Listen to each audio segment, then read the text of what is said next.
You must have heard necessity is the mother of invention. But to be honest, we can knock off necessity from there. We can say boredom. Boredom is the mother of all invention. You see, initially we did not have the ability to actually create fire and everything. So we are talking about a very long time ago when we were Homo erectus, maybe.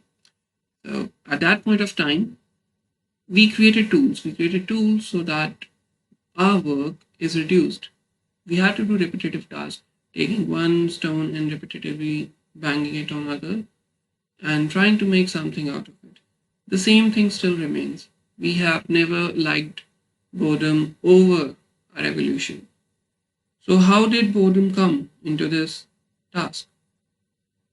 The first revolution was industrial revolution. Before that, everybody was just holding stuff over their shoulders. They were lifting very, very big weights. But today you have cranes. Today you have everything has been replaced by this. So the first thing that was replaced was our strength. We no longer need our strength to do many, many things. Now, the second revolution has come regarding intellect, intelligence. What we are trying to do is trying to create intelligence again. Are we there? No. Machine learning, deep learning, AI, these are still in infancy. You may think, okay, a lot of things have happened, but we still are really not anywhere near artificial general intelligence, by which I mean it does not have the same capabilities as you. Without training data, these things cannot work, or the techniques which are used to create them all require a bit of data. But we can be just thrown into any situation and we are able to handle it. So that kind of journal intelligence, that is not still there. But still, you can see how much it has impacted our life. Let's talk about the applications. You wake up in the morning and the first thing that goes off is your phone. You have those ting ting noises in your phone. The notification pops up and it tells you that, okay, you may like this tweet, you may like this video, you may like this and that. You may like. This is called recommendations. And all these recommendations are driven by AI ML. Now, then you wake up and you come across the next step, which is maybe you would want to exercise. Now you can see there are even apps which can count just using your video. It can count, okay, how many you have done, how many push-ups you have done, are you maintaining the right form. There are apps which are doing this. They are again using DL, deep learning. You move on, you just want to get ready and maybe leave for your office or school. And then you may want to haul a cab. But now that has been replaced by your very own Uber, Lyft. ML and AI is still used there also to actually decide the price of your cabs at any point of time. They use these techniques to actually decide that price, to decide the path you will take, to assign the driver you will have. And then we should not forget, it is not very far in the years that we may get autonomous driving cars, vehicles. And that is literally the acme as of now as to what can be achieved, because that is one task which is very boring to every single person. We do not like to drive. Yes, we may enjoy the long drives, but the morning commute and the auxiliary commutes we have to do.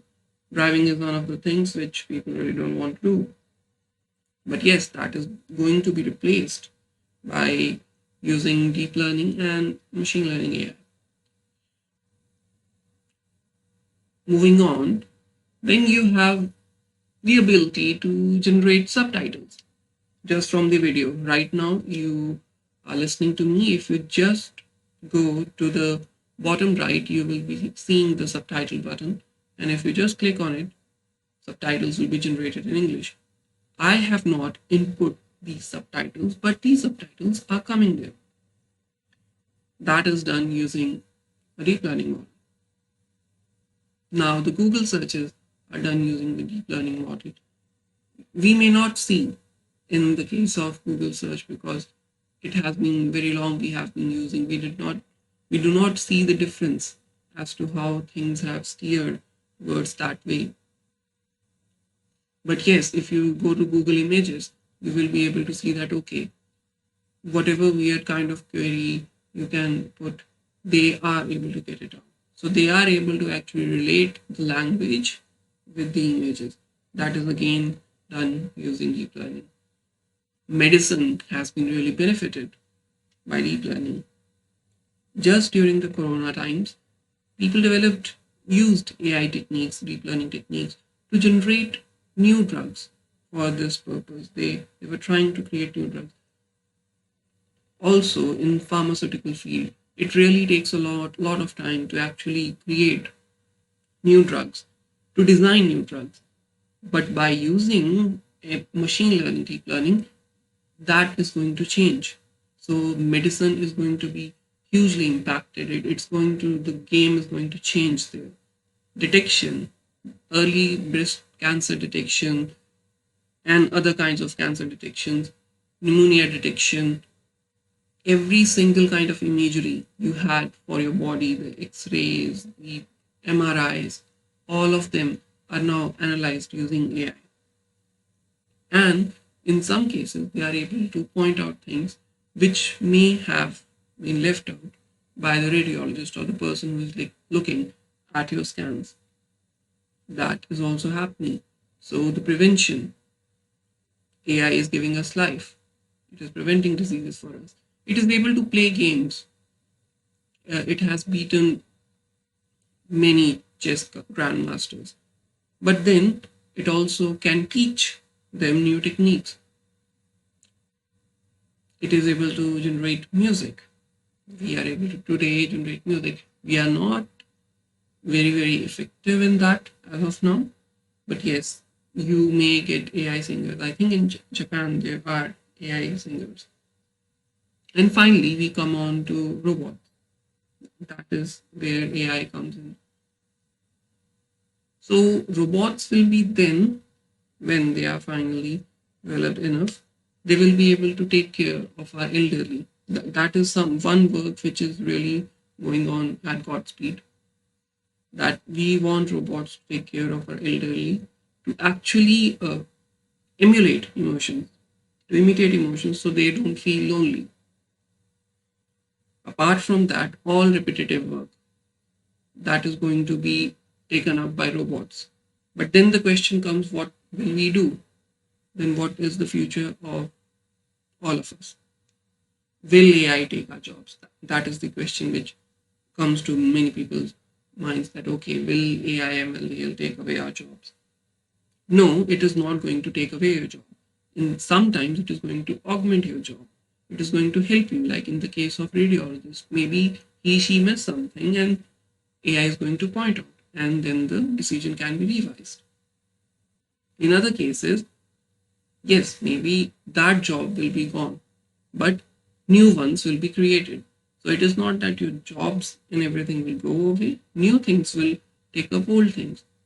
So before industrialization, people used to haul all those luggages over their shoulders. Now it is done using your cranes, and you now have escalators. The physical effort has been decreased. Then the intellectual effort will be decreased when AI, ML, and DL are more into their more growth phases as we look at more growth in these areas. So once all of this is done, we will have higher pursuits. We will always have higher pursuits. So do not worry about all of this. This is a great field.